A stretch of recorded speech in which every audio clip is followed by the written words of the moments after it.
माझं सोलापूर न्यूजमध्ये आपल्या सगळ्यांचं स्वागत।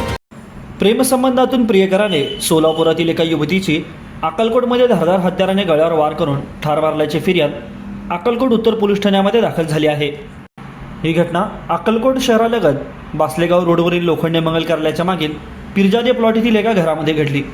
पोलिसांनी दिलेल्या माहितीनुसार या घटनेची फिर्याद सोलापुरातील मृत मुलीच्या आईने अक्कलकोट उत्तर पोलीस ठाण्यामध्ये दिली आहे। मृत मुलगी ही 20 वर्षाची होती। शिक्षण घेत असताना संशयित आरोपीचे नाव आदित्य रमेश चव्हाण, राहणार नागूर तांडा, तालुका अक्कलकोट असे आहे।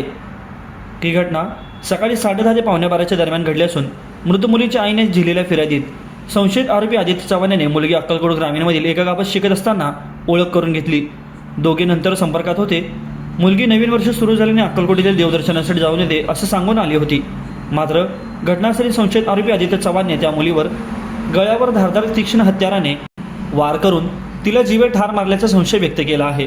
तसेच संशयित आरोपीने स्वतःच्याही गळ्यावर तीक्ष्ण हत्याराने वार करून त्यात तो जखमी झाला आहे। संशयित आदित्य याच्यावर अक्कलकोट उत्तर पोलीस ठाण्यात गुन्हा दाखल करण्यात आला असून याचा अधिक तपास उपविभागीय पोलीस अधिकारी विलास यामावर हे करीत आहेत। माझं सोलापूर न्यूज या यूट्यूब चॅनलला सबस्क्राईब करा आणि बेल आयकॉन प्रेस करायला विसरू नका।